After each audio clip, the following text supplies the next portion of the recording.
پر کوئی بھی یتیم دے نال نکاح کیتا ہی ہن تو گناہگار ہو گئی ہے اسی تیرے نال ملنا نہیں چاہتے جناب ام المومنین حضرت خدیجہ کبریٰ رضی اللہ تعالیٰ عنہ نے جس وقت سنیا ہے بڑیاں پریشان میں کیا وجہ کی بڑی ہے ایک وقت ہو سی کہ یہی اور نام ملنا میرے واسطے باسے برکت سمجھ لیا سن یہی اور کا ایک وقت سی کہ جناب ترسیاں سن کہ ام المومنین ان کو جا کے ملیے لیکن آج وقت ایسا آگے کہ یہ اور کا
وقت یہودیاں دی عورتاں نے دیکھے ویکھ دوروں ویکھدیاں تے خوشبو بیان دی بڑا خوبصورت اعلیٰ لباس چہرہ نور نال نور ویکھ کے کہندیاں نے اے فاطمہ اے کپڑے تو کتھوں لے آندے نہیں عموماً اج کل اگر اچھا لباس عورتاں پاون تے ایک دوسرے کولوں پوچھدیاں نے کہ یہ کپڑا کیڑی دکان تو آیا ہے کیڑی بازار تو لے کے آئی ہے کیڑے شہر دے وچوں تو یہ کپڑا خریدیا ہے یہودیاں دی بیٹیاں پوچھدیاں نے کہ جناب امیر المومنین خاتم الانبیاء دی بیٹی اے دس کے سونا لباس کتھوں لے آئی ہے فرمایا یہ لباس میں تو میرے پاپے نے لیا کے دتا ہے عرض کردیاں نے تیرے پاپے کو یہ لباس کنے دتا ہے فرمایا میرے پاپے کو یہ لباس جبرائیل امین نے لیا کے دتا ہے فرمایا جبرائیل امین کو یہ لباس کنے دتا ہے فرمایا جبرائیل کو میرے رب نے حکم فرمایا ہے کہ محبوب دی بیٹی نے آج شادی تے جانا ہے جنت دے وچوں جا اعلی فراق لے کے محبوب دی بارگاہ دے اندر پیش کر دے اس وقت یہودیاں دی بیٹیاں نے دیکھے کہ ساریاں نال مل کے پاکیاں نے اے فاطمہ الزہرا منت لا سب سارے کلمہ پڑھا کے دین ابراہیمی کے اندر داخل کیا جس محبوب کی بیٹی تے فراق کپڑے جنت دے وچوں آون تے پھر اس پیارے محبوب دی بیٹی دا مقام کی ہوے گا پھر وہ فاطمہ الزہرا رضی اللہ تعالی عنہا کہ آپ ساری رات اللہ دی بارگاہ کے اندر عبادت کردیاں نے صبح دا وقت ہوندا ہے عرض کردیاں نے مولا اتنی چھوٹی جی رات بنائی ہے کہ تیرے محبوب دی بیٹی رج کے عبادت ہی نہیں کر سکتی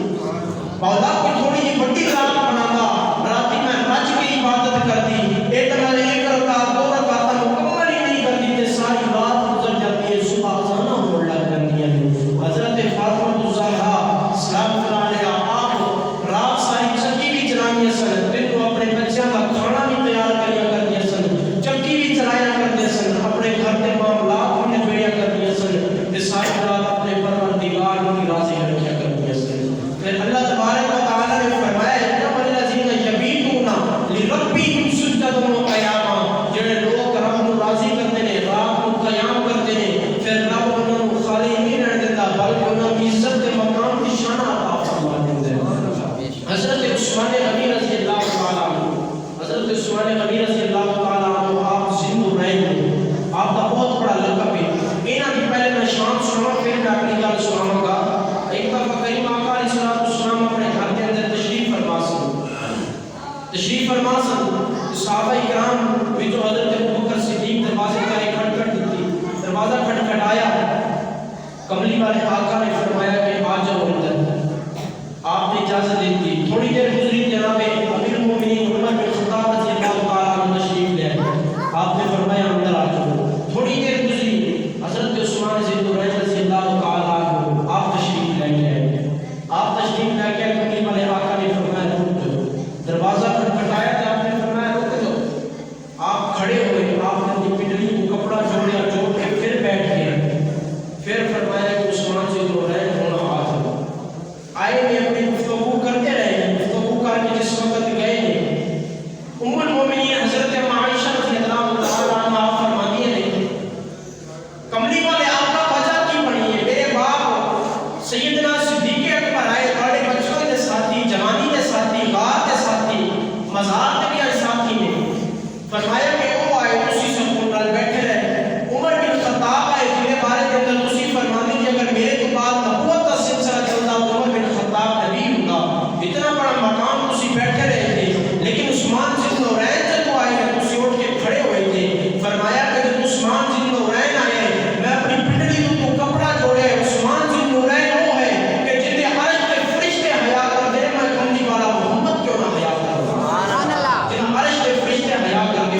حضرت عثمان ذوالنورین رضی اللہ تعالی عنہ کملی والے آقا کی بارگاہ دیتے ہیں یا رسول اللہ میں بڑی دعوت کرنا چاہتا ہوں کملی والے آقا نے دعوت قبول فرمائی فرمایا کہ دعوت دا وقت آ گیا مختصر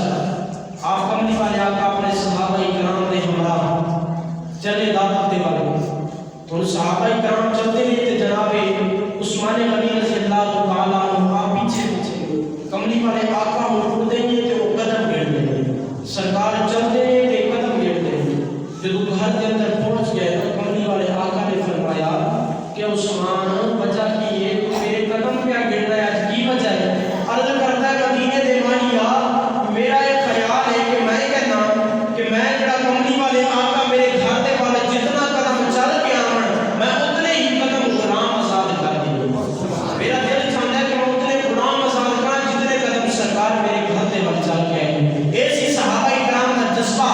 ایسی صحابہ کرام کا عقیدہ، ایسی صحابہ کرام کی محبت. کملی والے آقا اگر وضو کرتے سن تے پانی کا قطرہ تلے کی جان دیتے سن. صحابہ کرام ہر وقت عرض کرتے سن فدا کا ابی و امی یا رسول اللہ، سنیا ساڈیاں جانا کی نے ساڈے ماں باپ بھی پڑھے کے قربان دی. صحابہ جان پیش کرتے سن، لیکن اج اس ملک دے اندر نہ جانے یہودیت دے ایجنٹ اتنے بڑے اج عاشقان رسول صلی اللہ علیہ وسلم پہ ظلم کیتا جا رہا ہے، کتنا بڑا ستم کیتا جا رہا ہے. صرف یہ کہ حضور کی عزت و ناموس کی خاطر ایک اتنا بڑا وزیر اعلان کرے کہ ٹی وی پہ آ کے جناب حضور کی عزت ہوتے بے شک تحریک لبیک کے نوجوان قربان ہو سکتے ہیں، لیکن یہ ملک نہیں قربان ہو سکتا. میرے آقا دے غلاموں جڑا ملک بنیا ہی رسول سے نام تے ہوئے، جڑا ملک کی ابتدا ہی نہیں ہوئے کہ لا الہ الا اللہ، تے پھر وہ ملک کیوں نہ حضور کی ناموس تے قربان ہو؟ کہ ہر بندے کا یہ عقیدہ ہونا چاہیے کہ بے شک فرانس کے سفیر کو جان کا نذرانہ پیش کرنا پہ گیا تے اس ملک بدر کرانا ہے اسی والے مل کے. کیوں کرانا ہے کہ حضور کی عزت و ناموس کا حصہ ہے. حضور خاتم النبیین نے یہ صرف تحریک لبیک کا کام، بے شک تحریک لبیک کا ساتھ تعلق نہیں ہے، بے شک اسی انہوں نے نال محبت نہیں کرتے، لیکن جب وہ حضور کی عزت کی گل آ جاوے، حضور کی ناموس کی گل آ جاوے تو پھر کبھی پیچھے نہیں ہٹنا چاہیے. حسینہ بن قصاب سیدنا صدیق اکبر نے اپنے بنائے ہوئے قانون بھی اس وقت توڑ دیتے. خاتم النبیین کی جب عزت کی باری آئی تو خاتم النبیین کا لفظ ہے ایک جانور کی سمجھتا ہے. حضور غزوے سے واپس تشریف لے آئے سن تو رستے کے اندر ایک جانور ملیا، انسان نہیں ہے جانور، ایک ہوتا ہے ہوتا. عرض کرتا ہے کملی والے آقا میری ایک عرض ہے. کی عرض ہے؟ سونیا میری عرض یہ ہے کہ میں جانوراں دے وچوں آخری جانور ہاں، تسی نبیاں دے وچوں آخری نبی جے، تسی نبیاں دے وچوں آخری نبی جے. کہنا کی چاہنا ہے؟ میرے دل سے یہ خواہش ہے کہ سونیا میں تہاڈی غلامی کے اندر ہوں. فرمایا کہ میری غلامی کے اندر رہنا چاہتا ہے، تیرے دل کی خواہش ہے. عرض کرتا ہے سونیا میں مالک کی بارگاہ سے تیری التجا کی تھی کہ میں نے اس وقت تک موت نہ دینی، اس وقت تک میں اس دنیا کو نہ جاؤں جس وقت تیرے پیارے آخری محبوب کا دیدار نہ کروں. میں کہ یار ایک جانور ہو کے کھوکا ہو کے جانتا ہے کہ لفظ خاتم النبیین حضور خاتم النبیین نے، لیکن آج کا انسان سمجھے نا لفظ خاتم النبیین تو پھر عاشق رسول کا نہیں. عاشق رسول وہ ہے کہ جب حضور کی عزت کی باری آوے تو لبیک کہتے ہوئے میدان عمل کے اندر حاضر ہو گئے. برحال حضرت عثمان غنی رضی اللہ تعالیٰ عنہ آپ نے دعوت کی تھی کہ سرکار نے جب دعوت کھا لی کہ کھاوا لے کے سارے صحابہ کرام اپنے اپنے گھروں میں ٹر گئے. سیدنا صدیق اکبر رضی اللہ تعالیٰ عنہ آپ بھی سرکار کے نال اپنے گھر میں ٹر پئے. حضرت عمر بن خطاب میں ٹر پئے. جب مولا کائنات نے دیکھا گھر کے اندر پہنچے تو بڑے پریشان نے، چہرے پہ پریشانی کے تاثر نے. بی بی فاطمہ زہرا سلام اللہ علیہا آپ نے فرمایا کہ علی آج کیوں پریشان ہو؟ عرض کرتا ہے آج میرے بھائی عثمان نے کملی والے آقا کی اتنی بڑی دعوت دی تھی کہ انہوں نے ہر قدم با قدم تے بدلے غلام آزاد کیتا ہے. اگر میرے کو بھی اتنا مال ہوتا تو میں اتنی بڑی کملی والے آقا کی دعوت کرتا ہوں. لیکن آؤ میرے آقا دے غلام و شمع رسالت کے پروانے ہوں جناب حضرت فاطمہ زہرا سلام اللہ علیہا جس وقت مولا کائنات نے گل سنائی ہے فرمایا جہانی کملی والے آقا دی بارگاہ کے اندر دعوت نامے دا ٹیکٹ لے گیا. مولا کائنات عرض کر دینا اے بی بی فاطمہ گھر کے اندر کوئی چیز نہیں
رب العالمین